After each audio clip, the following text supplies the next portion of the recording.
Hello everybody, and welcome to EG Republic's review of Darkspore for the PC. I am Scoopa, and not too long ago I got to play through the closed beta of this game, and after it came out I've been having a ton of fun playing it ever since.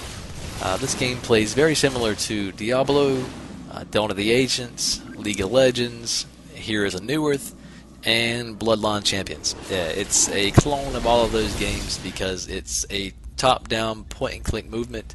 You do have your different skills you can use between all the different characters, and they kind of mix it up a little bit between the different squads that you have.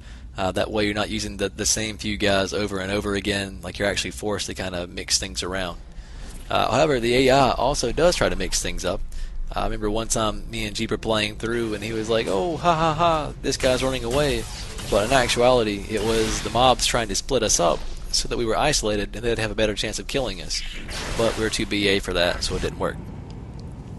The characters almost look the same to their older counterparts. Like there's a set group of characters, and then after that you have different tiers of those characters which look the same with a few extra textures that look a little bit bigger. But between all the different loot that you can pick up, you can make anybody look completely different from the guy that's sitting next to you. There's a massive amount of things you can change with your characters, and the editing system in this game is ridiculous.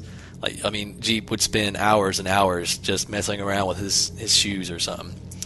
But I do have a medium build PC, and I turned the settings up as high as I could, jacked all the shadows up, and the game ran very smoothly, so I was excited to see that. Even whenever there was a ton of stuff going on, I didn't really lose a whole lot of frames. I didn't really stutter or lag any. Not outside the normal gameplay lag that you would get, but the backgrounds and the worlds are a little bit of a mix-up. There's the different worlds you go and play through. Of course, they use the same maps, but they'll actually kind of mix different pieces together. So even though you may play through the same world a couple times to get more loot, every time you run through it, it may not be the exact same path that you'll follow. So it adds a good mix into things and kind of breaks the monotony of your average hack and slash. The sound wasn't really much to write home about because the music wasn't even there. Like, I just completely muted that, wasn't even a fan. And the hack and slash of your characters can get kind of monotonous after a while, but at the same time, in PvP for instance, it'll definitely let you know whenever skills are coming down or whenever you need to move or things of that nature. The game wasn't really too much different than its predecessors, albeit with the different worlds and how you have the different colors that you have to mix and match. The gameplay was almost the same. I was even waiting in a lobby once, and there was a guy in there chatting. He said, "Oh, is this the newest Diablo clone that's out?" And pretty much it is another Diablo clone, but that's what makes this game a ton of fun to play. You have so much loot, you have so many characters, there's 3 different difficulty settings.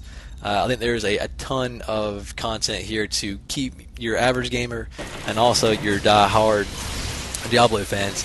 It'll definitely give them something to sink their teeth into for many a day yet to come. But for EG Republic, I am Scoopa, and thanks for listening.